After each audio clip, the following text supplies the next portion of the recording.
English translation. 568th contact. Sunday, the 14th of July, 2013. 14:56 hours. Surprise, dear friend. Hello and welcome. What brings you here so unexpectedly? Greetings also to you, Edward, my friend. The reason for my coming here is that I just want to have a little conversation with you, because I need to have a conversation with you. Ah, of course. But would you mind if we talked about something impersonal first? Not at all. Then would you allow me to give you these 10 pages to read before I put my question? I have no objection to that. What is it, then? It is 2 letters and questions for me to answer. I have already written the answers, so I want to let you read the whole thing to know if everything is correct. Then I want to read your explanations. Good, and thanks a lot. In the meantime, I am going over there for a coffee and also to clarify something with Bernadette about the spiritual teaching. Then I want to start reading.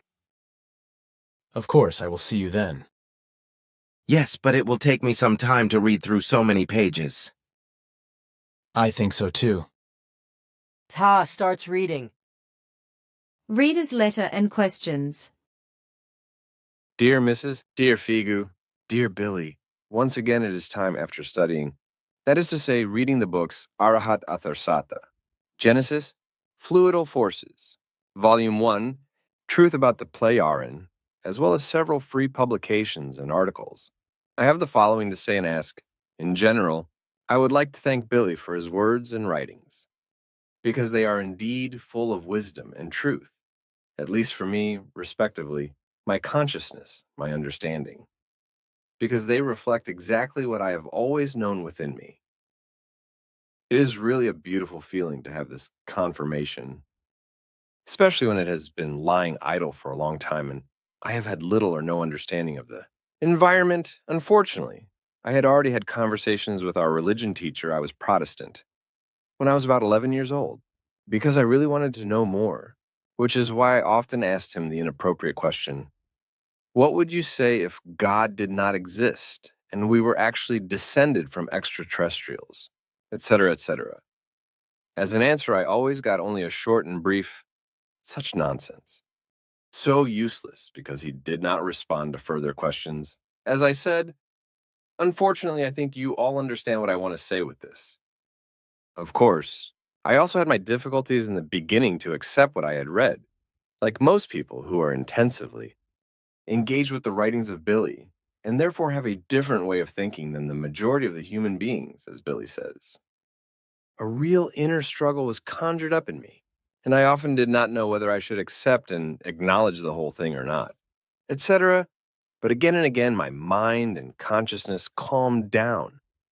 And in this calmness, I realized that everything simply has to be true, because it simply fits my inner attitude to life or my state of consciousness. Yes, and since I have been reading the writings of Billy, my life is also becoming more positive and is really changing. It has often been quite difficult, and I've had to suffer many defeats. But as we know, our power of thought is the only way to repent without religious delusion. You may know Herman van Veen. He said recently in a great concert, the human being invented God in order to believe in something. I could write more in a novel of hymns of praise, but I have learned that this is not what Billy had in mind. I have a few more questions. Answer Herman van Veen is well known to us, as he has also visited the Figu Center. So we also know about his reasonable knowledge and his knowledge and opinion about how on earth the imaginary illusory being God could come to power in human beings according to their faith. Question: I work with mentally ill people, that is to say, with mentally and emotionally disturbed human beings who are also suffering from depression. I would therefore like to learn more about the Skrill beings, if possible, in detail. Answer: Skrill beings have so much to do with mentally disturbed and depressive human beings that the Skrills may brutally attack and harass the human beings as a result of a psychic conscious depressive disharmony, which is an absolute rarity, and therefore no reason for fear, anxiety, and danger. Skrill beings are beings that switch between their foreign dimension and other dimensions, which is why they are called dimension changers. The term Skrill means degenerate for the Plyaran. The Skrills call themselves Skrill, which in their language means dimension changer. Without a doubt, the human beings are human beings, but they are brutal, bestial, and extremely sex-crazed, male and female. The only horror about these other dimensioned beings is that they are completely degenerate and able to change from their dimension into other dimensions, where they attack and rape living beings in the other dimensions.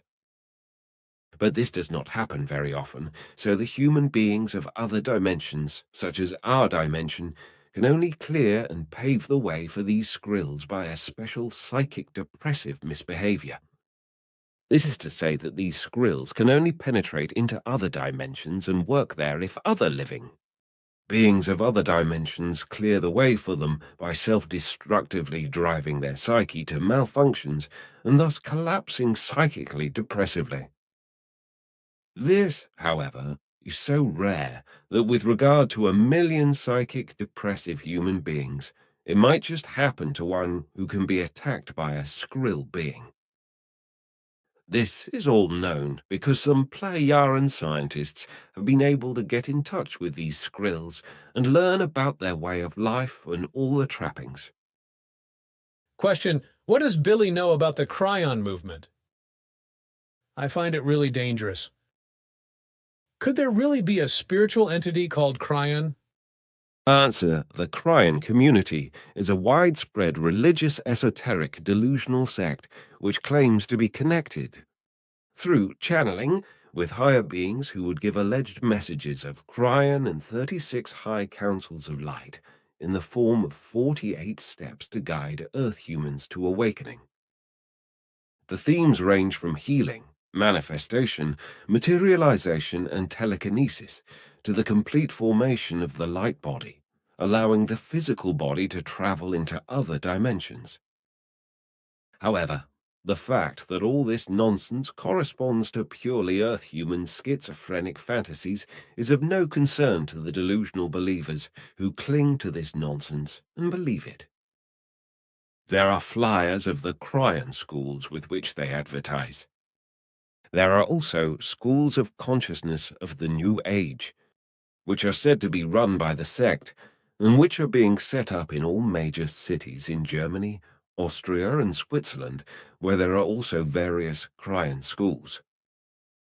As you know, esotericism comes in many forms, some of which are more insane and crazy than others. They function around light beings, cosmic parents, angels, and light UFOs, etc. These schools, of course, all have a certificate, which is issued by highly regarded personalities. The whole thing is nothing more than an occult masquerade theatre, which does not belong to any serious institution, real club, or organization of integrity. In truth, there are also no certificates for this far-reaching sect, and light figures, etc. What is noticeable, if you get to the bottom of the sect, is the completely different pricing of the light hour seminars, which are run at different schools and thus sell the interested or believers for stupid and dumb. It is doubtful that the believers will see the light at these seminars when they look at their empty wallets, because anyone who is stupid enough to believe in a crazy, esoteric, sectarian nonsense and also believes he can hear angels singing will only realize this nonsense when he has been completely exploited financially and is starving. Of course, it is allowed that the human beings who are weak in intelligence, as well as those who are highly developed in intelligence, are delusional believers who believe in the nonsense of a god and in the nonsense of angels, light figures, light crystals in a high ascent into light, in light-filled cosmic parents and other such nonsense. But it is very unfortunate that still in the third millennium, when enlightenment regarding reality and truth is finally offered, There are still countless human beings who do not have the power of their intellect and reason to perceive, recognize, understand, and follow the effective reality and the only truth that emerges from it. In a Kryon session, the following results. The light being who wants to lead earthly humanity into a new age speaks to its believers sitting in the meditation center, keeping their eyes closed and their hands open on their thighs, as in meditation. The alleged message, which is reproduced on a CD in which the alleged angel proclaims to them, is in any case always banal, unreasonably inadequate, and, for reasonable human beings, absolutely stupidly childish. The angel reveals himself in a very earthly female voice and lies. I am Kryon of the Magnetic Service, and says that the Kryon followers should not doubt him, even if he does not speak directly to them, but still uses the strange voice of the medium. Further, this angel invites all those who have faith in him to breathe the light in very deep, probably, to avoid starvation. Further, he lets us hear from him. We are now transmitting the golden blue frequency, after which he demands that the followers of the sect repeat words in a language of light created by him. Ananasha Kryon, it is claimed, is an alleged spirit being. In reality, however, all this nonsense was invented by the US esoteric author Lee Carroll. He pretends to be the medium of this alleged spirit being, and therefore lies that the messages he writes, called transmissions, are received by this being or angel as channeling. If, however, these messages are read or heard with a normal and healthy mind and clear reason, then it cannot be avoided that the author of the nonsensical message must either be schizophrenic or drunk as a topsy-turvy in his respective actions. The basic point is that all this boundless nonsense is effectively just about finding stupid believers for the sect and keeping them in line through fear, anxiety, and hope. And if the Kryon messages, or the pathological Lee Carroll nonsense, the author of which belongs in a padded cell, is closely examined, then everything in the Kryon sect is nothing more and nothing less than a contempt for humanity wrapped up in an exploitative light and pretended love. But this is apparently exactly the correct thing for sect believers, for whom every imaginable horrendous nonsense is just good enough to believe it, to champion it, and to pay a lot of money for it, and to isolate themselves from reality and its truth, as well as from real existence and life. Not only Kryon is currently very popular in the esoteric scene, but also the nonsense with the indigo children, which was also invented by Lee Carroll and spread worldwide. Carroll thus makes use of the egocentric fantasies of all those esoteric mothers who believe they have given birth to super children. These mothers do not shy away from abusing their children to satisfy their megalomania, which is based on the idea of having special indigo children who would improve the world in the future and lead the earthlings on light-filled paths and into a light future. Through the Lee Carroll Kryon nonsense, a dangerous psycho-sect has been created worldwide, to which many cryosectarians of male and female sex belong. There are many invented messages or announcements by Carroll, which are said to have come from the allegedly angelic energy being Kryon, and which clearly show the danger of this psycho-sect. The bottomless and psychopathic bullshit of the Kryon sect alone, that the gullible, naive, stupid, dumb, and others of the mind and clear reason are not supposed to become superhumans with interdimensional abilities and energies for horrendous sums of money in a so-called light body process, breaks the ground for the barrel of reason.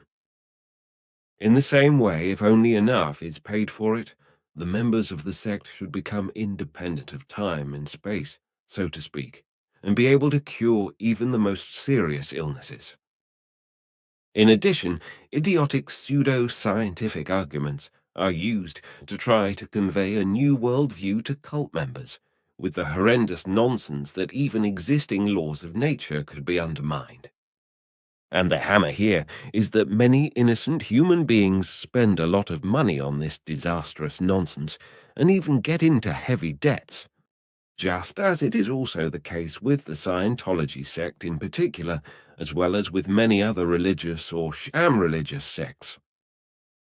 Question once again, the Ashtar Sheran movement is also involved. The fact is that a good friend of mine lives absolutely by their rules and says that the Ashtar sect teaches that there are angels to guide you, that Earth is in ascension, and that those who really try to follow the Ashtar teachings are also saved, blah blah blah. These speeches are common in esotericism, but what does this really have to do with Ashtar Sheran? He is who was called Erosik, already deceased, right? I know that the Playaran know little about this community, but perhaps there is news. Answer.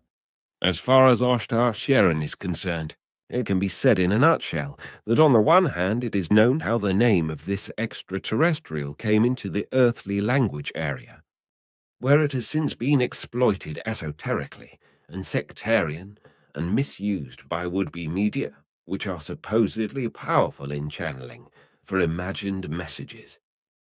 The alleged messages of all media, also the Kryon and Ashtar Sheran messages, are without exception nothing else but personal delusional, schizophrenic or deliberately fraudulent machinations, because channeling, talking to the dead, etc., is absolute nonsense.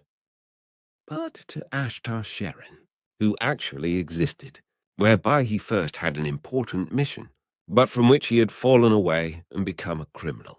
He had gathered a large armada around him and caused all kinds of mischief and inconsistencies, as well as that he himself, as well as his followers in bondage to him, hypnotically and suggestively influenced Earth humans and made them believe all kinds of nonsense.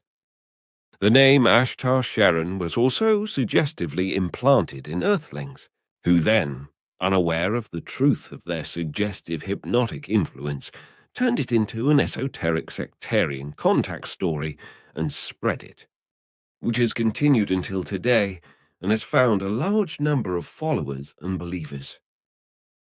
And this is still the case, although Ashtar Sheran was truly a criminal and Arthur Sheran was what his real name was. On Earth, the name was misunderstood and changed to Ashtar Sheran. But he, along with his whole band, was eliminated in the Dale universe years ago in criminal battles, so his spirit form is also no longer in our Dern universe. For more information, please refer to the Pleiadian-Playaran Contact Conversation, Volumes 1, 2, 4, 6, 7, 8, no. 12 is in preparation, in which further facts concerning Ashtar Sheran will be listed. The worshippers and advocates of the figure of Ashtar Sheran on Earth are, like the Kryon community, a widespread sect spreading nonsense under the name Ashtar Command, whose members actually believe in an alien named Ashtar Sheran, who is said to be delivering valuable messages. Contrary to the truth that Arthur Sheran or Erusik or alias Ashtar Sheran is said to come from a people called the Santinians, they prosecuted a completely different people. The Ashtar Sheran believers claim that he is supposed to have been working on Earth for a long time. The sect also represents the alleged interests of Ashtar Sheran, who is supposed to have been active on Earth for many decades. And this, despite the fact that the Playaran have been declaring for decades that he was eliminated in the Dale universe during hostilities when he wanted to conquer a planet with his armada. In Germany, there is a Santine representation in Berlin. The Ashtar Command goes back to the I Am movement, which was founded by a certain guy Ballard as a theosophical community. The I Am movement, or St. Germain Foundation, originated in America. Its founders and leaders, the mining engineer Guy Ballard, 1878, 1939, and his wife Edna, transformed theosophy, which originated in India, into an American theosophical doctrine of God's work. The leader of the Theosophists is said to have been contacted by so-called ascended masters.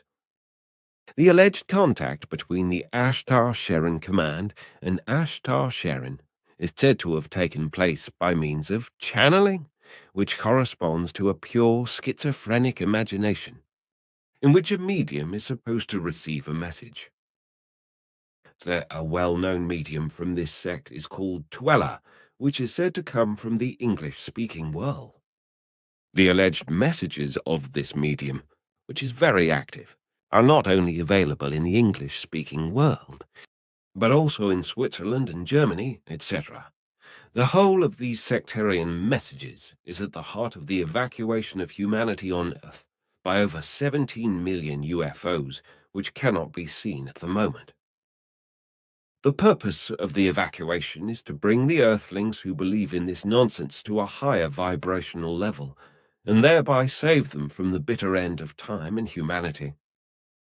It was usual with various sects whose members were supposed to be saved by UFOs, but which regularly went to pieces, or which were catapulted out of life by mass murder or mass suicide. One only has to think of all the other UFO sects of the same orientation, which in the same way carry out their sick machinations and make their believers docile with all the nonsense, exploit them, and drive them into mental distress and misery, or even suicide.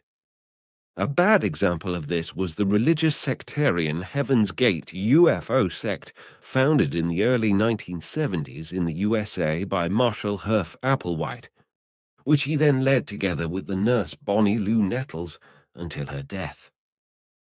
The members of the cult were under the delusion of being extraterrestrials themselves, and the collective suicide of most of them took place in 1997 during the appearance of Comet Hale-Bopp. In preparation for their suicide, they drank lemon juice to ritually cleanse their bodies, believing that their suicide would also contribute to the growth of the internet, because the members of the sect were web designers. Death was ultimately brought about by taking phenobarbital mixed with apple juice and vodka.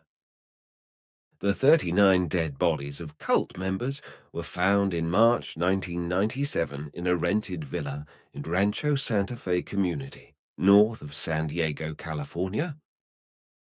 The dead bodies lay in bunk beds, neatly covered with purple blankets and shoes with the same new Nike trainers.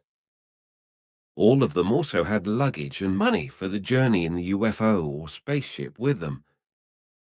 The whole thing caused a big sensation worldwide. Applewhite convinced 38 of his followers to commit mass suicide, because this was the way to send their souls on a journey in a UFO or spaceship. The spaceship was supposed to be located behind the comet and fly after it. Marshall Herff Applewhite, 1931-1997, worked as a church musician and was the son of a Presbyterian preacher. However, due to health problems of a psychological nature, he was released in 1970. A year later, because he was homosexual, he tried to be cured of his illness in a hospital. There he met the nurse Bonnie Lou Nettles, who was born in 1927 and died in 1985. The two stayed together after they met until Nettles' death. Both were interested in astrology and also believed to have known each other in previous lives. In their religious delusion, they saw themselves surrounded by various spirits and guardian angels. And according to their delusion, which also referred unrealistically to UFOs, they founded their fanatical UFO sect and called themselves the Two, later also Bo and Peep, as well as Winnie and Pooh, etc. In the following years, they gathered a small following around them and became widely known. First, they called their UFO sect Guinea Pig, then Him Human Individual Metamorphosis, then TOA Total Overcomers Anonymous. Finally, they named their sect Heaven's Gate. The sect structure of Heaven's Gate was similar to a medieval monastic order, where the members of the sect abandoned all private property and privacy, lived ascetically, and performed and undertook everything collectively. They lived in a villa which was fully equipped with technical surveillance facilities so that all members could be closely monitored. Various male members, of course also Applewhite itself, had themselves neutered in order to maintain a better asceticism. Everything in the villa was very precisely labelled, also all light switches, all shelves and containers. When Bonnie Lou Nettles died in 1985, Applewhite continued the UFO sect on his own, which was financed by professional website development under the name of Higher Source. Back to Ashtar Sheran. According to the Ashtar Command, Earth humans are to be taken to a paradise after their evacuation from Earth by the 17 million UFOs, and from then on are to be rejuvenated both mentally and physically, as was the case with the Heaven's Gate sect. In any case, the members of the Ashtar Sheran sect are lied to, deceived and misled. At present, 144,000 light beings from the Santinians are said to live on Earth. Farewell to the 144,000 chosen ones who are to be deposed and saved, as the Bible claims with similar nonsense. If the alleged evacuation with UFOs is compared to the biblical rapture, an analogous story emerges, except that the saviors mentioned in the Bible have nothing to do with UFOs and Ashtar Sheran. According to the Ashtar Command, thousands of Santinians are said to have incarnated on Earth, although not everyone is aware of this, so many of them will only later realize where they really came from. Although there was only the Earth in the whole solar system, which is inhabited by human beings and many other life forms, Ashtar Command claims that the whole solar system is inhabited. This is scientifically already today a complete nonsense, whereby the whole thing reminds of the charlatanism of Georg Adamski with his human beings from Venus, as well as of Jacob Lorber, who described the huge gas planets as the habitat of human beings, etc. The Ashtar Command also claims that the Earth must soon be transformed into a new plane of existence, that the whole solar system should be animated, as the Ashtar Command claims, is an astronomical impossibility, as already every child capable of understanding and reason knows. But nevertheless, the followers of Ashtar Sheran, who died long ago in the Dal universe, still maintain the idiotic nonsense of a SOL system that is animated throughout.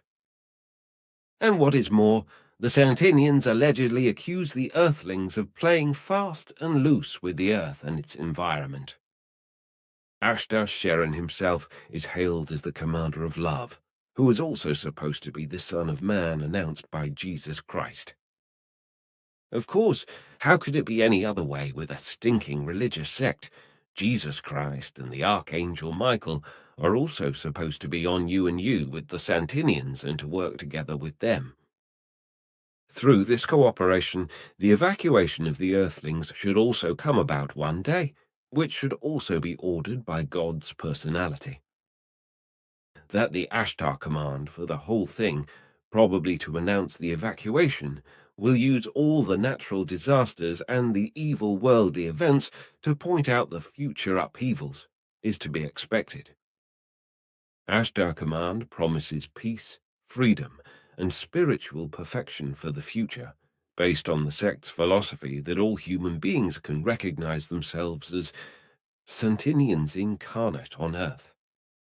This nonsense is especially dangerous for unstable human beings, because it is especially such unstable people who, according to their faith, fall into such nonsense and become unthinkingly and abysmally in bondage to it.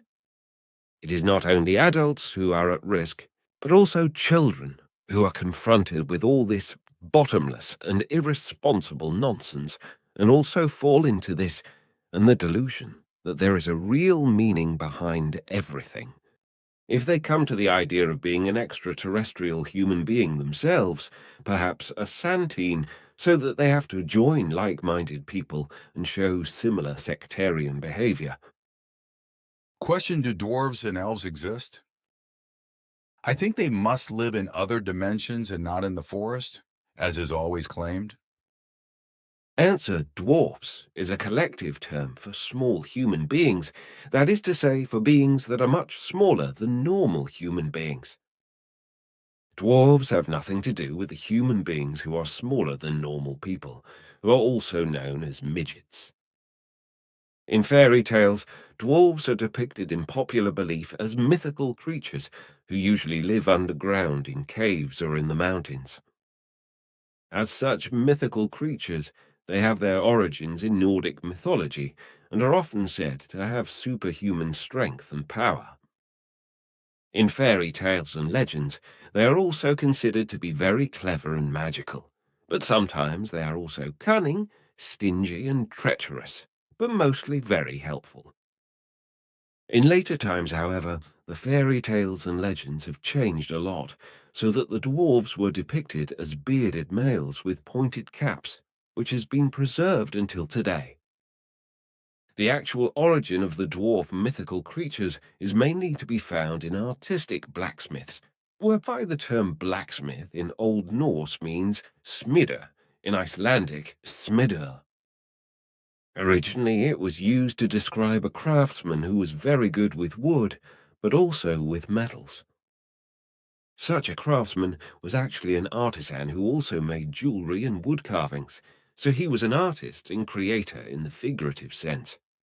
At the time when the division of labor was still very limited, or rather the division of activities or work, processes between persons and companies, etc., to enable an increase in performance, the woodcraftsmen harvested their wood themselves, and the blacksmiths also often extracted the ores themselves, which they needed to smelt or process themselves. From this point of view, the dwarfs were also portrayed as very capable miners and metallurgists. Later on, the craftsmen also practiced all kinds of agricultural and domestic work and activities. Consequently, they were also involved in middle-class crafts such as tailoring, baking, and shoemaking, etc. This was also transferred to the dwarf mythical creatures in popular belief. In popular belief, the dwarf mythical creatures, in contrast to the goblins who lived as a single individual and were tied to a particular house, place, or family, lived in a society of their own kind. That is to say, they lived just as much as the human beings. In archaic times, they are said to have lived in clans under their leaders. Later, in the Middle Ages, under their own kings, etc., and even later still they are said to have lived as brownies in cities as well. However, the actual origin of the dwarf mythical creatures has nothing to do with the reality of the effective dwarves who lived on Earth at the earliest times and embodied their own race. The last late dwarf descendants living on Earth had settled on the shores of Lake Sonura, which is situated in the hills, but whose dam broke about 21,000 years ago and washed away everything. These dwarves, who were about 40 centimeters tall, became extinct after the catastrophe, so that there has been no effective dwarf race on Earth ever since. Question: did the player continue to send impulsive information to humanity or to selected human beings? Could it be they also receive such impulses? Do the player also send impulses to human beings, which represent a help or indirect help to people who need it, such as people who need help because they are mistreated, etc.? Or do the Plejaran directives not allow this? Thanks for the answers for the time being. I wish everyone all the best and a nice day. And when the time is right, I will come to Switzerland to visit you. P. Leitner, Austria, Answer impulse information has not been transmitted from the Plejaren to Earth humans for a long time. Such impulses, which were transmitted in a completely unconscious way for the recipients and began to have an effect in them, served the sole purpose of transmitting information in all important scientific fields.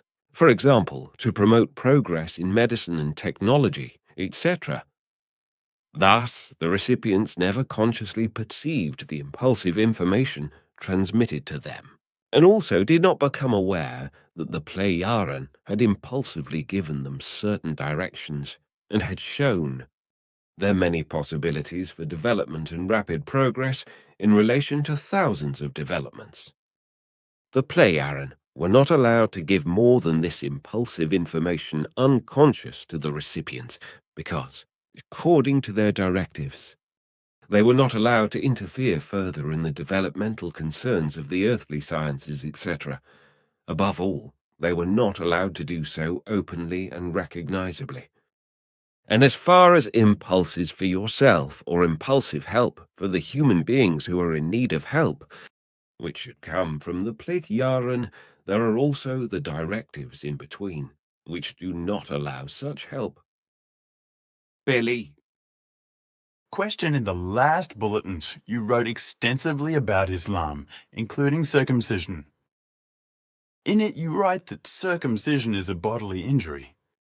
Now, I remember that my religion teacher explained in the 5th grade that circumcision had nothing to do with Islam, so it had no religious background, but was rather of medical nature, because otherwise the grains of sand of the deserts would accumulate under the foreskin and cause inflammation there. So circumcision was necessary as a preventive measure to prevent inflammation, etc.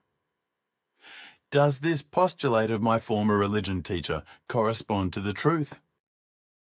If this is not the case, what is the meaning of circumcision in the Muslim and Jewish religion? Kai Amos, Germany. Answer. To answer this question, I have researched all the sources available to me, and have made and compiled the following. The effective origin of circumcision is unknown, and nowhere in the religious writings of the Jews is it written that circumcision has a medical reason, but only a religious one, commanded by God. However, if the matter is to be understood as a hygienic measure, then this cannot be true either, because such measures were certainly not used by Abraham, Moses, Joshua, and also the prophets. If the whole thing is considered from a religious point of view, then perhaps a cleansing can be seen in it, possibly in the form of a sign in relation to a consecration of faith and cleansing of sins. Circumcision can certainly not be thought of as a means of protection against grains of sand from the deserts or against disease, for this would be absolutely contrary to the Torah text, which does not mention anything in this regard.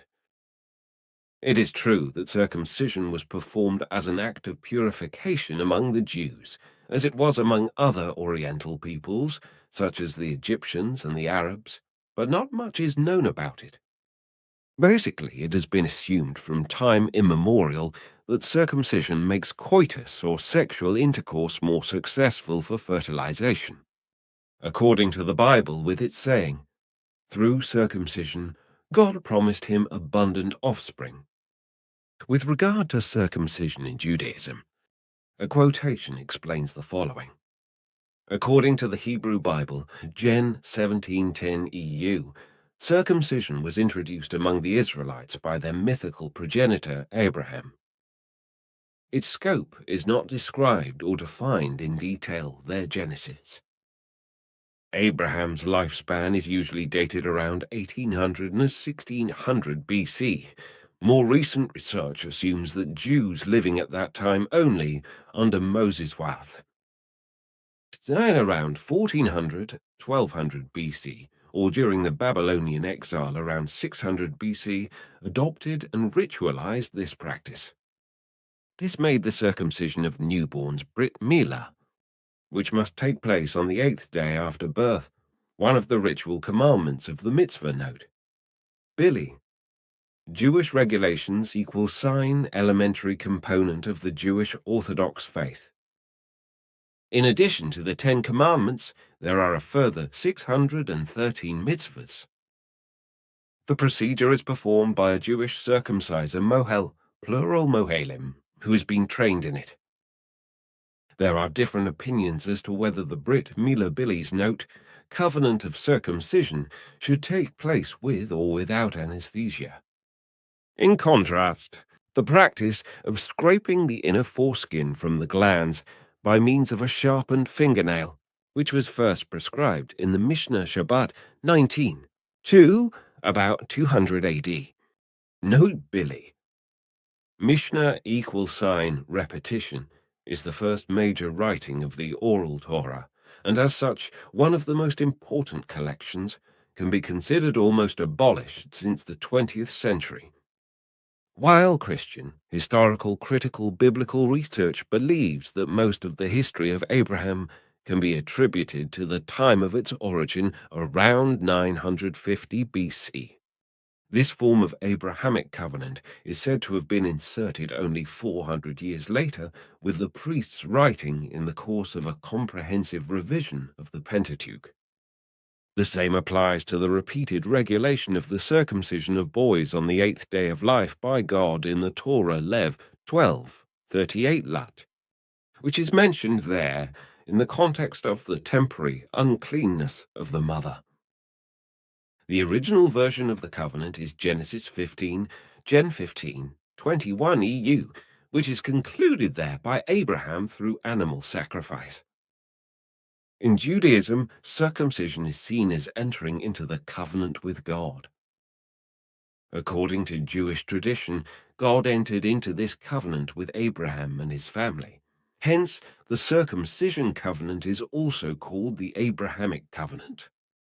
The Jews refer to the first book of Moses, which says, "This is my covenant that you shall keep between me and you and your family after you. All that are male among you shall be circumcised. Your foreskin shall be circumcised. This shall be the sign of the covenant between me and you.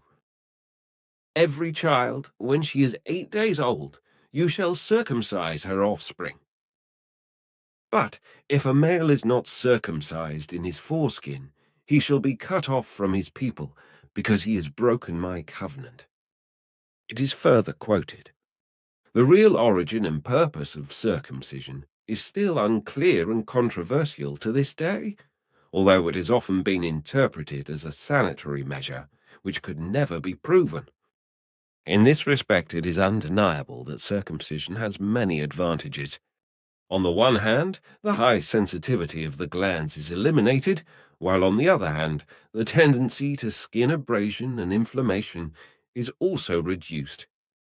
The absence of the foreskin, be it as a result of a congenital malformation, an injury, or a deliberate removal of the foreskin, can therefore, under certain circumstances, bring far more advantages than disadvantages. For example, keeping the surface of the glands clean is made much easier, while the accumulation and decomposition of mucous smegma is prevented and the acorn ripper is avoided. Ulcers, such as syphilitic ones, can also be largely avoided. Therefore, certain doctors and scientists tend to consider that the advantages and disadvantages of circumcision have been considered at an early stage, and that circumcision has therefore been performed. Particularly in the Orient, and in hot countries in general, they believe that circumcision was justified in the case of a truly extended foreskin. In contrast to this view, however, it must be emphasized that probably only in a few cases health precautions are the real cause of circumcision, because in truth only individual peoples have ever considered promoting cleanliness and sanitary factors, etc. The truth is that an enormous number of people practice circumcision, but do not attach great importance to hygiene and cleanliness. This even leads to the assumption that cleanliness on the male member of all people is not particularly cared for and is not given special priority. So there must be another reason that leads to the performance of circumcision. Not infrequently, the intention and purpose is to correct the inadequate nature, because it has fallen prey to imperfection and aberrations, and is therefore diligently snipped on the sexual organ, as is also the case with countless surgical corrections of the breasts, ears and nose, etc. It is also a fact that the whole process of circumcision sometimes leads to the disadvantage of the sexual functions, which may then have an effect in adulthood. It is also important to bear in mind that circumcision may cause a transformation, not in every case, but sometimes it does, and this process usually lasts gradually until the child reaches fertile age. In any case, it is important to remember that the foreskin covering the glands is always so shaped in the newborn boy that it is difficult to pull it back over the glands, but the whole thing changes gradually in relation to the whole growing member, making the foreskin more flexible at its opening and therefore also pulling itself back, especially when the penis becomes erect.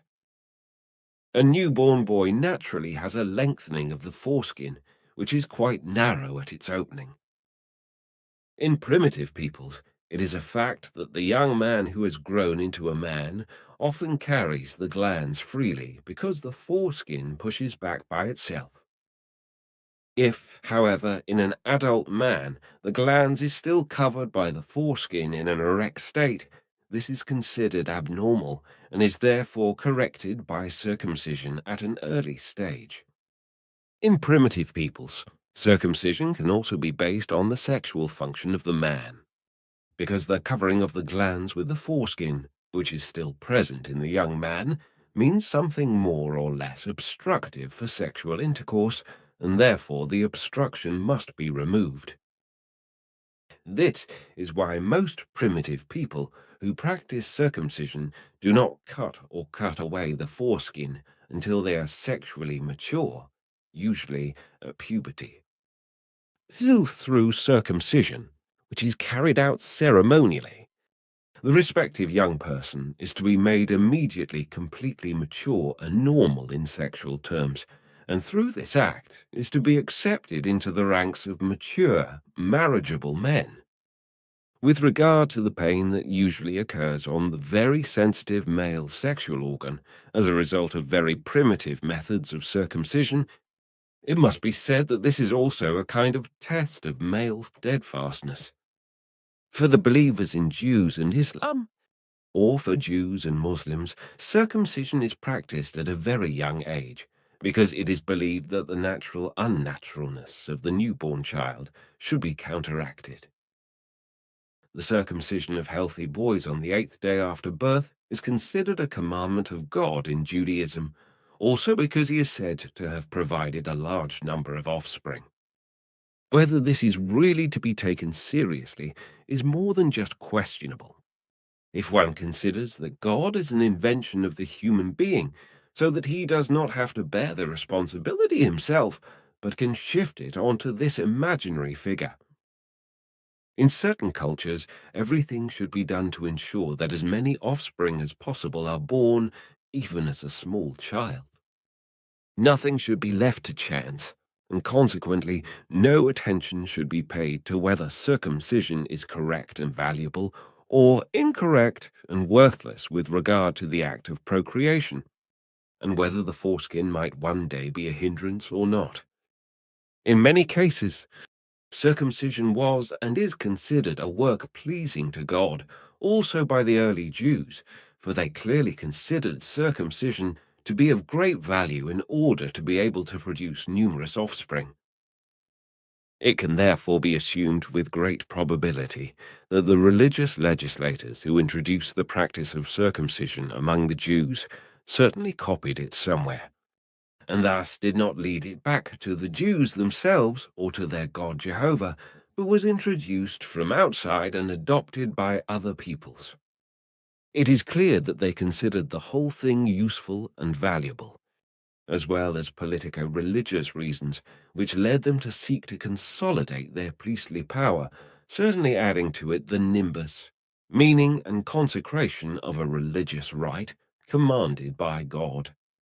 But this is not to deny that the priests and legislators of the circumcision practice, apart from the fact that they were able to keep the people under control, perhaps also considered the whole thing to be hygienically useful. In the first place, perhaps the sexual potency as well as the multitude of descendants was really in the foreground to strengthen the nation. But the whole thing was probably also an act that was intended to guarantee and strengthen the potency of young people for their years of manhood, which would ultimately be to the benefit of the people. It is estimated that between 25% and 35% of the world's male population is currently circumcised. Writings state that, for some people, such as the Americans, the cause of circumcision was given the secondary meaning of a blood sacrifice. For others, such as the ancient Egyptians, the Jews, the Mobutu, many Melanesians, etc., it was given the meaning of a symbol of personal dignity, and an uncircumcised person is considered a term of abuse by Muslims, such as the South Australians. If the Bible could be believed, it would be correct that according to General 17, God commanded Abraham to introduce circumcision, for which he was promised numerous descendants. Admittedly, it is complete nonsense when it is said, God commanded Abraham. Abraham is said to have considered the introduction of circumcision as a work pleasing to God, with this alleged claim of an imaginary God. This is apparently because he is supposed to have been of the opinion that circumcision is a means of obtaining a large number of descendants, because circumcision promotes better fertilization during the act of procreation. However, male circumcision, like female circumcision, is a purely human invention, although the reasons for it are still unclear today. It is a fact, however, that male circumcision, in which the foreskin is partially or completely removed and often catastrophically brutal, primitive and very painful way, or also by classical surgery, is one of the most frequently performed physical operations worldwide. Most operations are performed for religious and cultural reasons, which are rarely followed by necessary medical indications. If the Quran is considered with regard to circumcision, then there is nothing explicit about it in it, which does not mean that circumcision is not widespread in Islamic countries as a sunnah, and that boys, in some countries also girls, are therefore often violated in a very brutal way with rusty razor blades, etc., on the sexual organs. If we look at circumcision in relation to the Christian world, then the USA is particularly striking because until a few decades ago, circumcision in infancy was widespread in this country, but the reason for this was not known. But then, the rate of circumcision fell sharply, so that today it is performed on only about 1/3 of the boys. Perhaps the reason for circumcision was an initiation ritual, as it is also the case in some societies, whereby the circumcision ritual symbolizes the acceptance of the young person into the community of adult men, as has already been described. As a medical treatment measure, it has absolutely no significance in this sense, as this is only the case with a narrowing of the foreskin phimosis, but also only in severe forms. Circumcision is recommended as a medical measure in African high-risk areas by the WHO World Health Organization as part of a comprehensive package of measures to combat the spread of AIDS. However, the circumcision of boys is often controversial in principle, although this is not done to nearly the same extent as the prescription of female genital circumcision. Controversial are especially the medical benefits, as well as the risks that can occur during circumcision.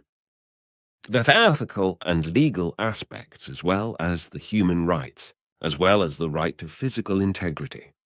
which are completely disregarded in the case of boys and girls when they are circumcised in childhood without being able to refuse to do so, must also be taken into account.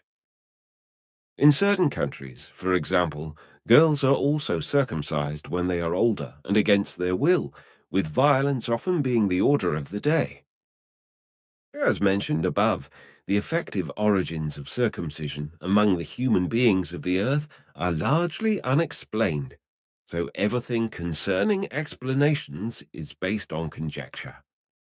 For example, patriarchal tribal societies may have introduced circumcision of girls and boys because very old traditions regarding the ritual indicate that the ethnic groups lived in arid, desert-like regions.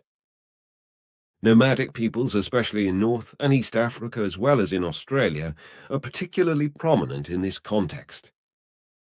They practiced religions which demanded a religiously motivated circumcision of girls and boys, and also continue to do so to this day. Therefore, it can be assumed that circumcision in its origin was in fact nothing more than a delusional ritual. A further assumption is made by medical historians, etc., who, as the following quotation proves, assume that already in ancient times circumcision was intended to control the sexual life of slaves and the lower class without at the same time influencing fertility. From the point of view of religious history, an explanation of the custom can be seen as a detachment from human sacrifice. In prehistoric times, human beings were offered as sacrifices to the gods, who were supposed to be calmed and mildened. The castration of subjugated enemies and slaves was also common.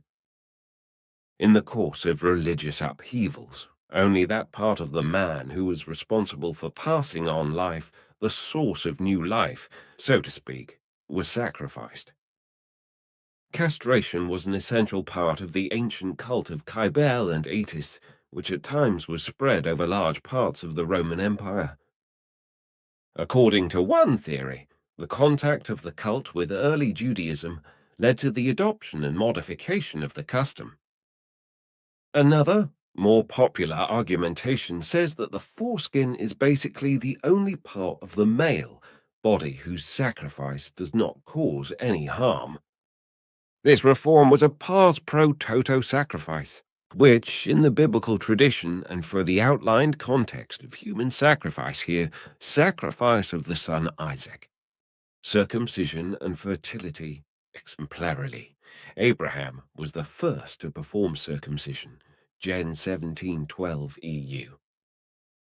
As explained, ritual or religious circumcision at puberty is regarded as a rite of passage in certain societies and peoples, etc., by both sexes. Through the bloody ritual, the human being growing up is to be accepted into the community of adults.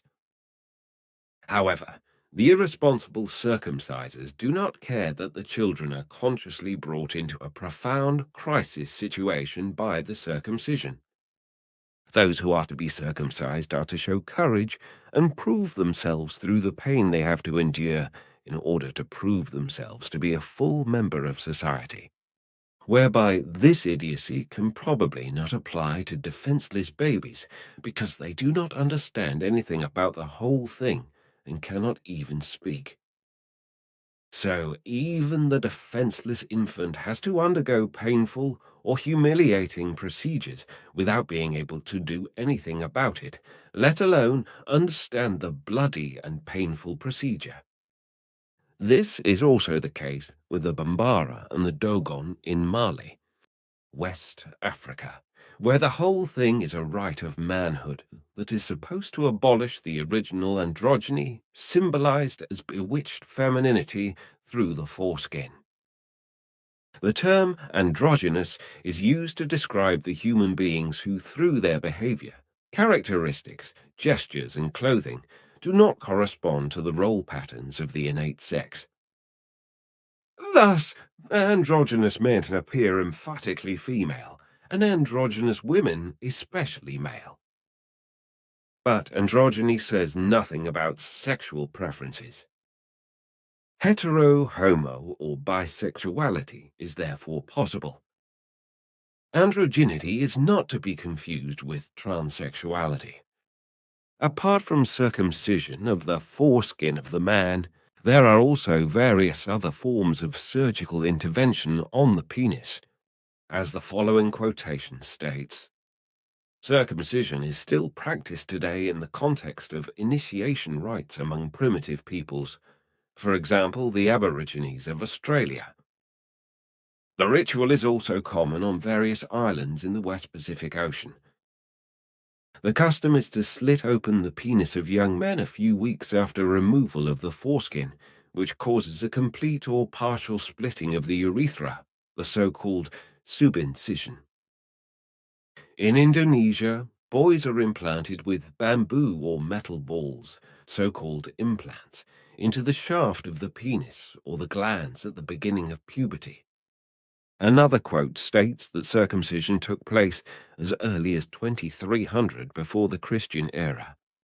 The oldest known representation of circumcision is an Egyptian relief in the mastaba of Ankh-Mahur, vizier of Pharaoh Teti II, in Saqqara around 2300 BC.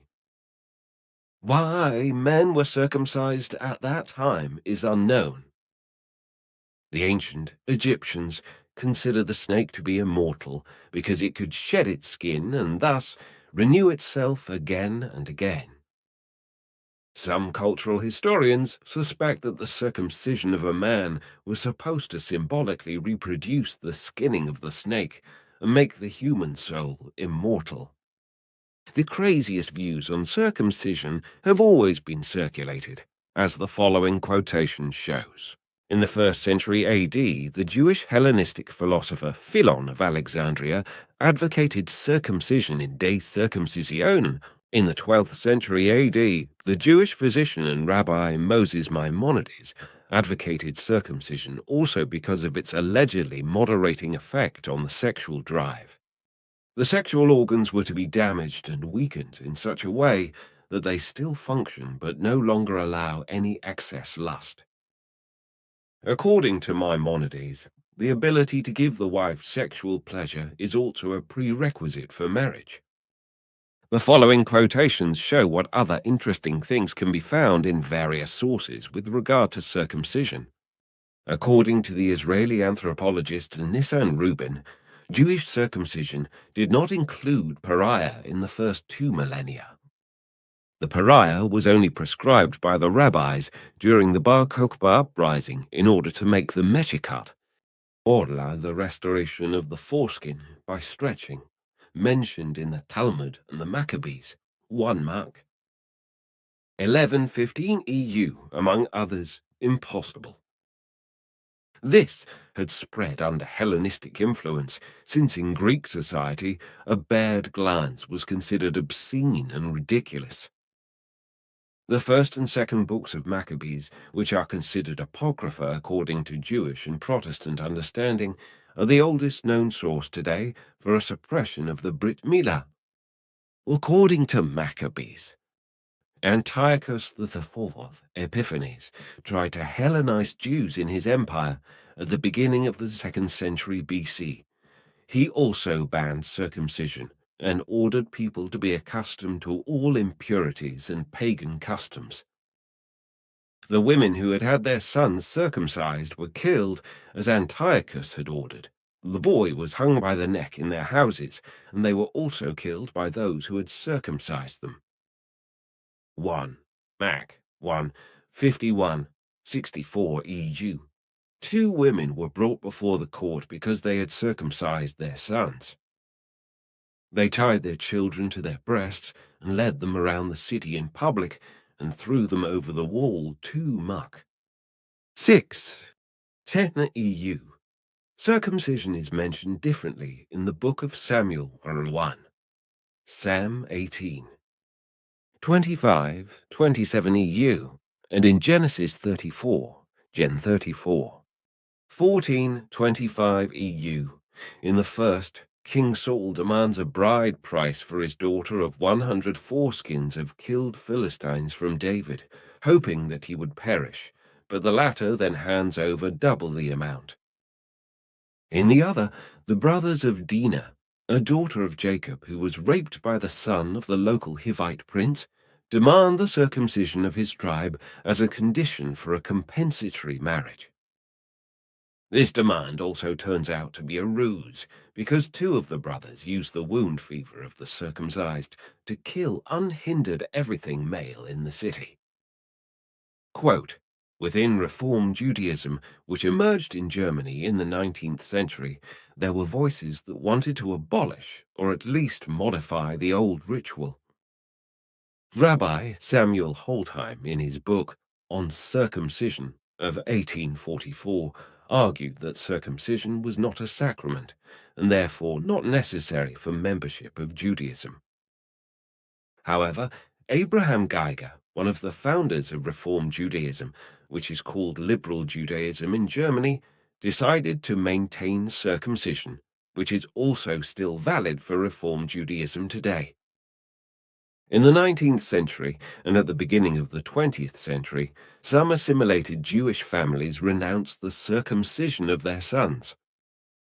For example, Theodor Herzl did not have his son Hans circumcised in 1891.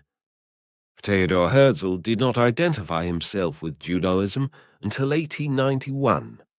Before he began to establish modern political Zionism, he had recommended a mass baptism of Jews in St. Stephen's Cathedral in Vienna to solve the Jewish question.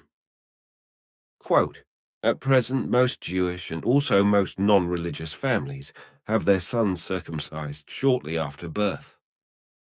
In the countries of the former Eastern Bloc, only a very small minority of Jewish men are circumcised, which is probably due to the former communist regimes in these countries. In Israel, where, according to Rabbi Moshe Morsenau, head of the Department of Circumcision Brit Milah, in the office of the Israeli Chief Rabbinate, a total of about 60,000 circumcisions took place in 2011. The proportion of uncircumcised Jewish sons is estimated at 2%, and the number of families who reject the Brit Milah as repulsive to the barbaric act, such as the ritual of a primitive tribe in Africa, is estimated at several thousand. Israeli opponents of circumcision say that new surveys have shown that 3% of Jewish Israelis have not circumcised their sons or do not want to circumcise them. Regarding circumcision in Christianity, the following can be found as quotations in various sources. According to the apocryphal and pseudepigraphic Gospel of Thomas, Jesus of Nazareth is supposed to have said the following, which is, of course, unspeakably stupid nonsense, because Emmanuel never said anything like this. His disciples said to him, "Does circumcision help or not?" He said to them, if she was of use, her father would produce her circumcised from her mother. But true circumcision in the spirit has had full benefit. Quote, in early Christianity, Paul of Tarsus spoke out against a duty of circumcision for the newly converted Gentile Christians. Paul himself was a circumcised Jewish Christian. The decisive factor for him was not the physical circumcision, but the circumcision of the heart, which was already increasingly emphasized in Judaism, as already known from the 5th book of Moses. You shall circumcise the foreskin of your heart, and no longer be stubborn.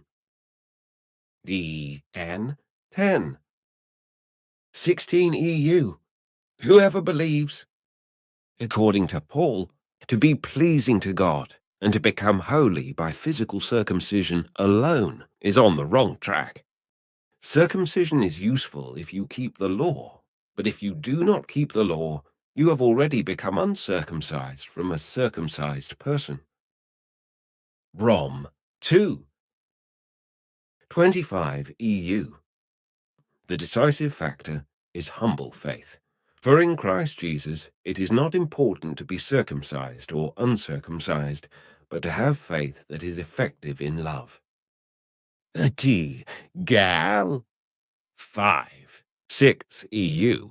Quote, He condemns the relapse into a mere attitude of law in the letter to the Philippians in a clear exaggeration. Phil 3, 2-4a, 2.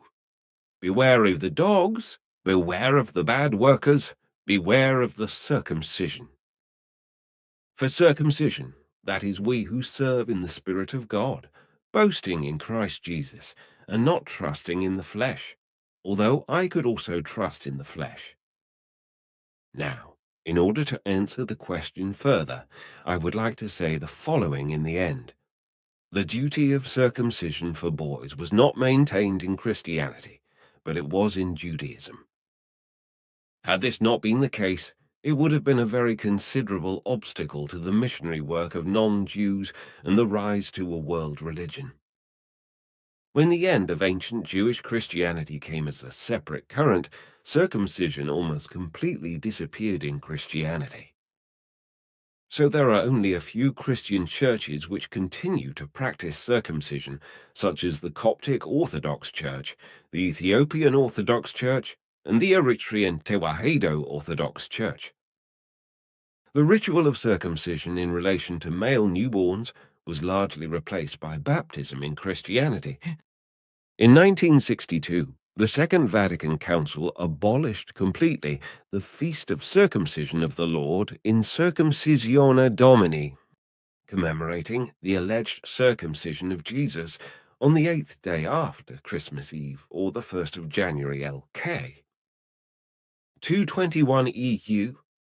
The fact is that the story of this circumcision was a pure fairy tale of Jewish Christianity because Emmanuel alias Jesus was not circumcised. With regard to circumcision and the circumcision ceremony in Islam, the following is to be said. According to the information of the Playyaran, the Prophet Muhammad was born with a normal foreskin and not without it, as an invented story would like to portray it differently. Today, circumcision is considered a sign of religious affiliation among Muslims and is performed in childhood until the age of 13. The circumcision ritual is made into a big occasion with a big family celebration. In the Islamic form of circumcision, in most cases, the circumcision is performed in such a way that the entire foreskin is removed, leaving the glands completely exposed. The most common form of circumcision is called low and tight, which corresponds to a radical circumcision just behind the glands, which means that the foreskin is removed completely. In Turkey, as in other Muslim countries, boys are circumcised only at a later age, and the family celebration organized on the occasion of circumcision may mix with Islamic as well as traditional elements. Although circumcision is not explicitly mentioned in the Quran, it can only be derived from the instruction to follow the religion of Abraham. What God says is the truth. Follow the way of Abraham, the Hanif. He fervently believed in God, to whom he did not associate other deities. In Islam, the circumcision of the male genital part, or the removal of the foreskin, is considered a duty by many Muslims, and consequently they have their male newborns circumcised. For people of other faiths who later convert to Islam, circumcision can be carried out through an operation with local anesthetic. The whole circumcision is also considered a sign of prophethood, because the prophets are said to have been circumcised at birth, or to have been born without foreskin, which is nothing more and nothing less than a fairy tale that was probably invented to justify circumcision. Billy. As you could gather from my answers, we Earthlings do not know the origin and meaning of male and female circumcision, which is actually genital mutilation. Do you perhaps know something about how and why this butchery came about? I do indeed know that and can also give you the corresponding answer. So listen, as I know, The circumcision of both men and women was first practiced on Earth more than 13,500 years ago, solely out of a delusional belief that the circumcision of the genitals would bring about an aesthetic change in the male and female sexual organs, that it would please the gods, and that it would bring the human beings closer to them and make them similar to them. The true origin of the whole thing was then founded in very primitive artistic depictions of deities in the form of sculptures and drawings, in which the male and female genitals of the deities were depicted in such a way that they were completely smooth and had no protrusions or protuberances. The penis of the gods was primitive, artistically always represented flat or flat round without foreskin, while the shame of the goddesses was also poorly artistically formed, completely flat. As a result, the human beings of that time, in their still pre-logical judgment and thinking, fell into the delusion that they had to make themselves equal to their gods in order to honor and appease them. Precisely by imitating their own sexual organs with very primitive tools by means of genital mutilation, those of the primitive artistically represented deities. In the case of the male foreskin of the penis, only about the third part was cut away, whereas in the case of female genital mutilation at that time, only the outer labia were completely removed. So the whole thing served only to make the man's penis and the woman's shame equal to the primitive genital drawings and genital sculptures by cutting the male and female genitals. This was precisely because the male genital organ was as flat or flat round to look at as it was on the specifications of the drawings and sculptures. The same applied to the female shame, so that it was as flat as possible according to the specifications and resembled the primitive artistic representations of the female deities. The whole of this genital mutilating activity has been preserved to the present day, although the origin and cause of circumcision has long been forgotten. And as a result of the forgotten facts, Earth humans have come up with confusing reasons for genital mutilation, none of which correspond to what originally led to the circumcision and mutilation of male and female genitals. Unfortunately, the whole phenomenon of genital mutilation has survived for thousands of years until the present day, and in the course of this process has spread to many groups of people, clans and peoples of the earth, whereby the actual sense of origin has been completely forgotten, as I explained. About 4,800 years ago, when religions arose among the peoples, priests appeared who declared the whole circumcision a purely religious matter and extended the partial removal of the foreskin of the penis by ordering that it must now be cut away completely with the skin of the shaft. This, while with regard to female circumcision, a complete removal of the sexual characteristics was also ordered, which meant that in addition to the clitoris, the inner labia were also to be cut away completely, as well as the outer labia. These early priestly orders have been followed in completely different ways since then, and as a result, different forms of circumcision or genital mutilation have spread throughout the world, varying according to region, country, clan, and different religious communities. That's how long ago the effective origin of the genital mutilation was. Then the New World religions and the sects that emerged from them are not the culprits of the circumcision butcheries. But I would like to add that female circumcision is much worse for girls and women than for boys and men, because in female genital mutilation the clitoris is cut away, as well as the outer labia and often the inner labia, as you say. What is even worse and even more catastrophic is that the mutilation is traditionally performed by circumcisers with knives, razor blades, or other sharp and often rusty and dirty objects, whereby the girls and women concerned usually have to endure the mutilating, bloody, and immensely painful butchery without anesthetic and under absolutely unhygienic conditions. Very often the vagina is also sewn up to a tiny opening. A certain number of those affected is then incapable of having sexual intercourse. If, however, sexual intercourse is possible, this can only be achieved by opening the sutured vagina again, which is also necessary in the event of pregnancy, and a necessary delivery. And what is more, many mothers and grandmothers often force their daughters and granddaughters to be circumcised only because it is simply a crazy tradition on the one hand, but also because they want to take revenge for what was done to them by circumcision on the other hand. So their motto is often that the young girls and women should suffer the same hellish pain as they have also suffered. Pure revenge. What you say is correct throughout. I have also found a number of things in my various sources regarding female circumcision, as well as that many stupid reasons are given for female genital mutilation and the justification of the intervention, but one reason is more stupid, and more idiotic than the other.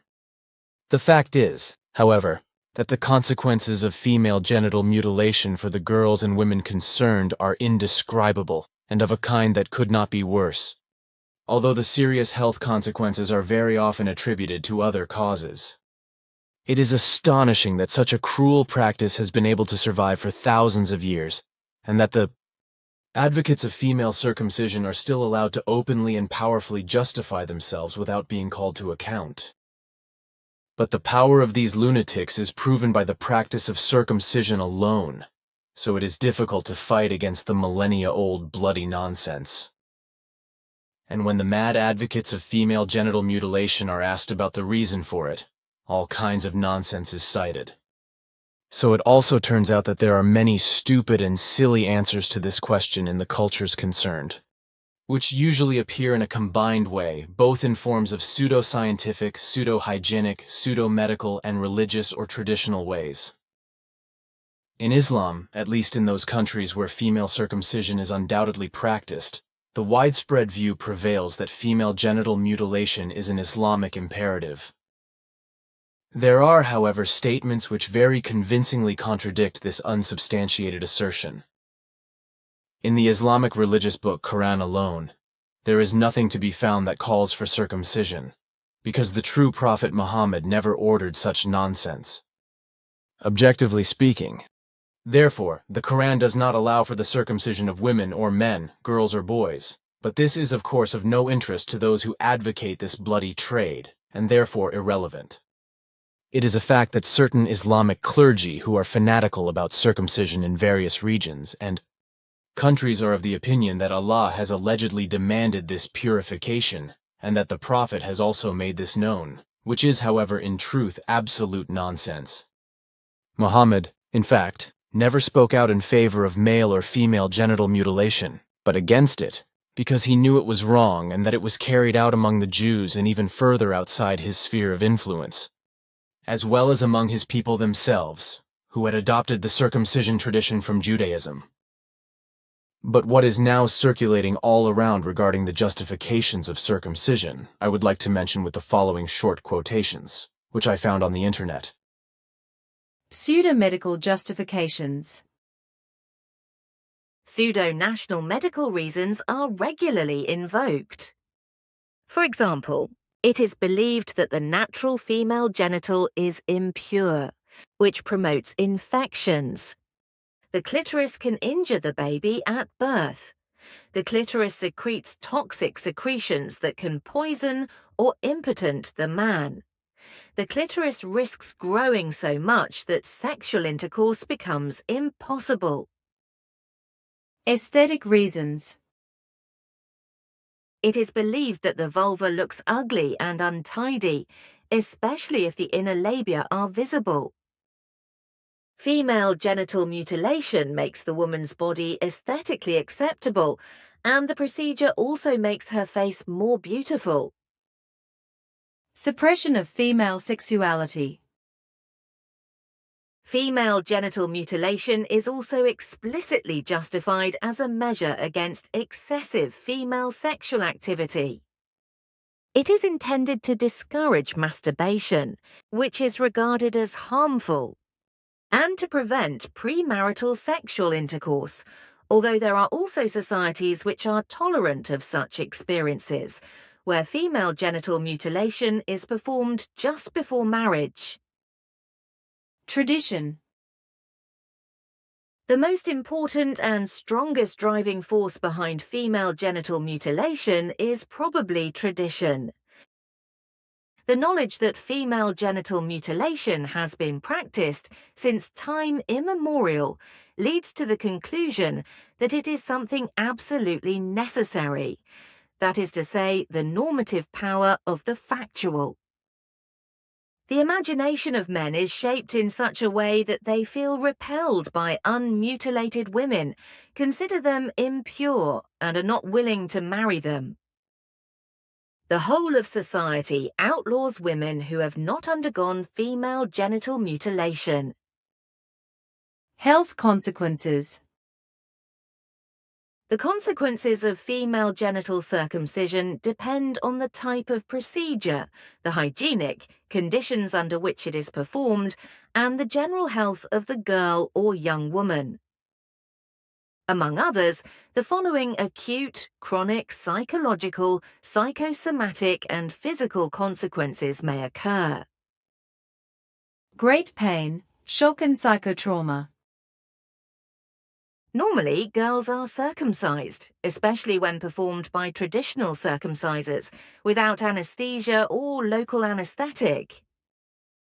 As the genital area is extremely sensitive and has many nerves and arteries, the operation causes particularly severe pain, so that the girls have to be held by several adults.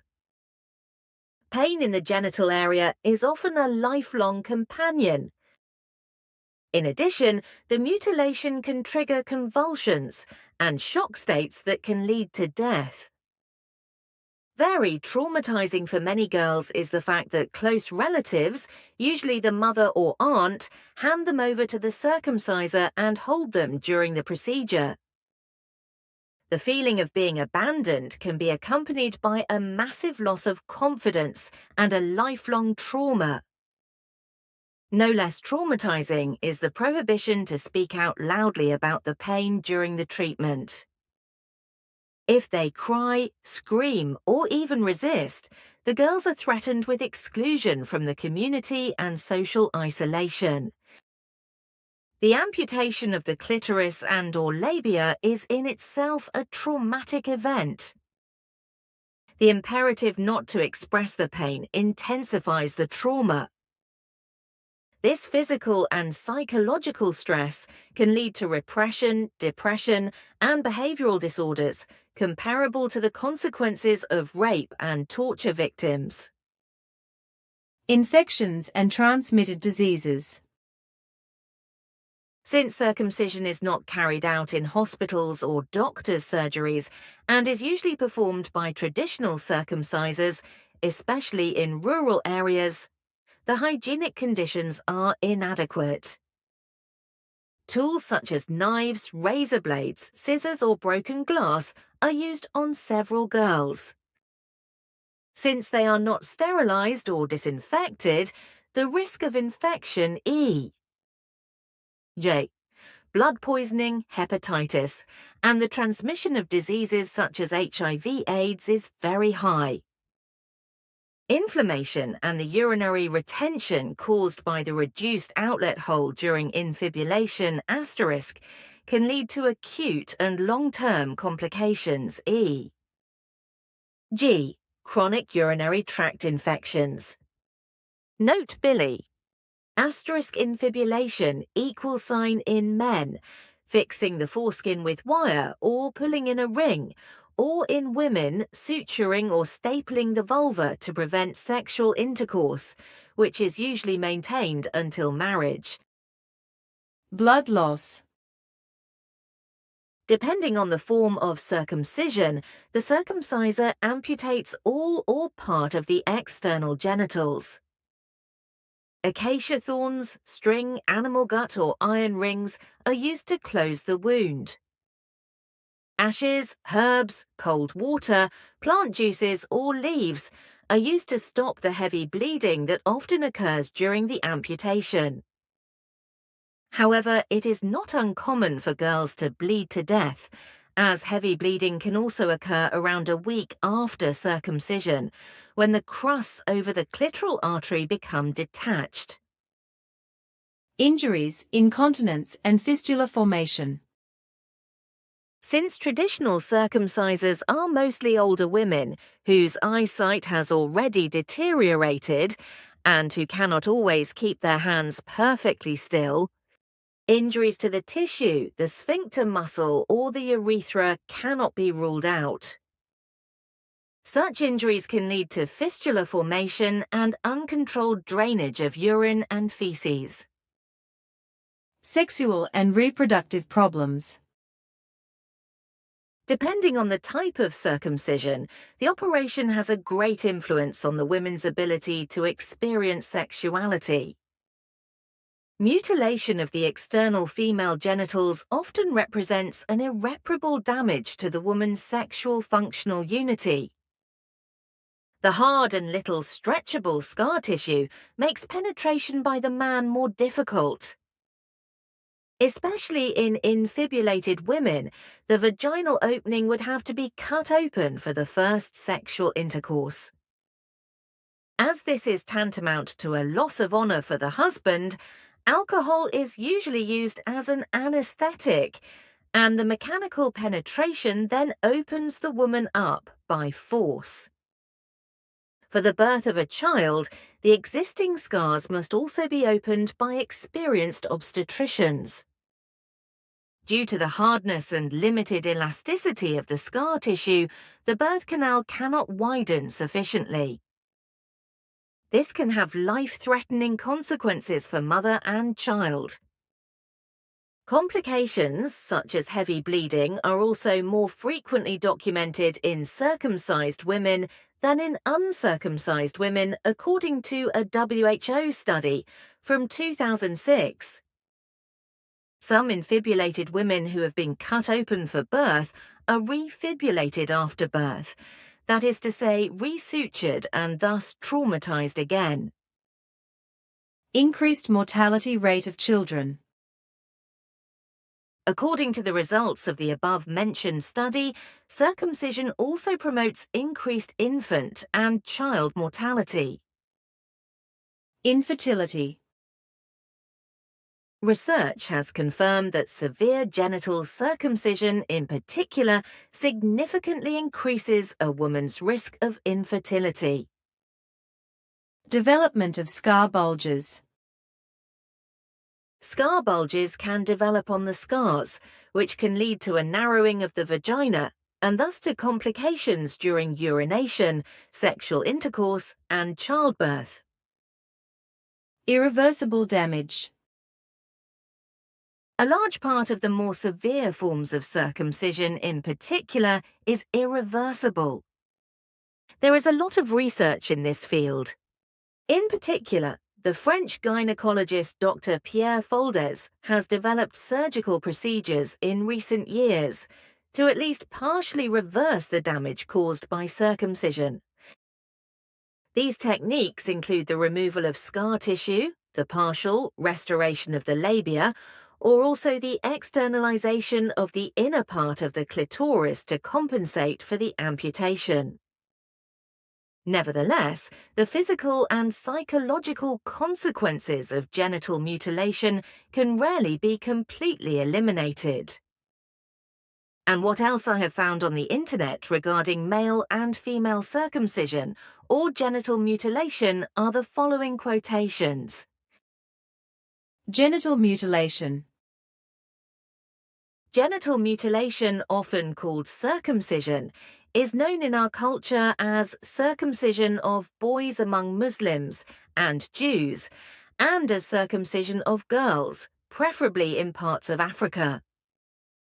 Especially the circumcision of female genitalia attracts a lot of attention by the affected industry.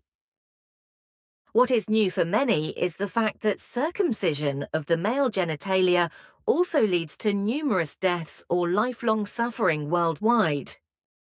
While male circumcision in the so-called Third World is primarily a ritual tradition, routine circumcision of boys immediately after birth in North American countries has developed into a profitable practice on which a number of jobs and careers depend directly and indirectly.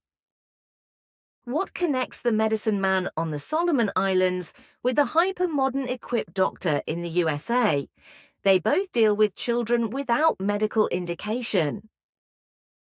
There is no medical necessity which, according to a constitutional state law, makes a surgical intervention exempt from punishment in the first place. Wherever female genital mutilation exists, the male form also exists, but the reverse is not true. Reasons and other factors for female genital mutilation. 1. To be more attractive to women, to be able to satisfy them better. 2. Male genital mutilation is comparable to female genital mutilation. 3. Effects on psyche, trauma, sexuality and health. Partial total loss of penis, death. 4. Extreme forms are little known. Skinning of the penis, crushing of a testicle. 5. Male circumcision as a weapon in the war of sperm. Current situation. News. Youth discrimination. Bill 2nd quarter 2009. Germany, boys are excluded from the protection against genital mutilation. It deliberately includes lads' boys in the protection against genital mutilation and thus promotes violence against lads' boys. Boys are thus accorded fewer human rights than girls. Bodily injury to girls is thus made a criminal offence in its own right, while bodily injury to boys, where the same argumentation would apply, is ignored. In Article 24, Paragraph 3 of the UN Convention on the Rights of the Child, of which Germany is a signatory, clearly states, "The states parties shall take all effective and appropriate measures to abolish customs handed down, which are harmful to the health of children." Forms of genital mutilation. 1. Circumcision. The foreskin is removed annually, partially or completely. 2. Incision. The foreskin is incised once or several times. 3. Subincision aborigines. The penis is incised so deeply underneath that the urethra is cut open lengthwise, partially or completely. Extensive infections can develop, which are often fatal. 4. Sewing metal bells into the skin, India. This is supposed to help men to better satisfy women. 5. Sewing bamboo or metal balls, ampelangs, into the shaft of the glans or penis, Indonesia, Korea, indigenous peoples of the Philippines. This is to stimulate the clitoris of the future partner more effectively. 6. Skinning of the penis deweyos in Cameroon. 7. Crushing a testicle, some African and Micronesian peoples. Figures. 1. In Turkey, about 1.5 million boys are involuntarily circumcised every year. 2. In the USA, about 57% of all male newborns are routinely circumcised shortly after birth, decreasing trend. 3. Steven Svoboda, a human rights lawyer trained at Harvard University in the US, estimates that boys and men are 6 times more likely to be victims of genital mutilation than girls and women. 4. Circumcision is the world's most frequently performed surgical procedure, with an estimated 25% of the world's male population currently circumcised. Common reasons for circumcision. Aesthetic. Some might think that a circumcised penis is more attractive. However, this opinion is by far not shared by everyone. When the boy is an adult, he should be allowed to decide for himself whether any advantages outweigh the disadvantages. Parents should also not cut off their child's ears, even if they think that is nice. Hygienic. Smegma is a white, waxy substance that can form under the foreskin. It consists of natural secretions and scaly skin cells. It was once feared that smegma could be carcinogenic, but this has been disproved. Good general hygiene and common sense are the key to preventing infection and disease. A circumcised penis is easier to keep clean. However, an uncircumcised penis can also be kept clean, with soap and water. Here too, nobody would think of cutting off a child's ears just because they can get dirty. Billy? There is probably nothing more to say about this because the quotations speak a clear language. But now, dear friend, I feel the need to exchange a few words with you in private. Of course, we really do not want to miss this. I am sorry if I have kept you so long with my request. The matter is important for answering the reader's question, so I wanted to bring it up and let you judge it. To which there is nothing to object. So then,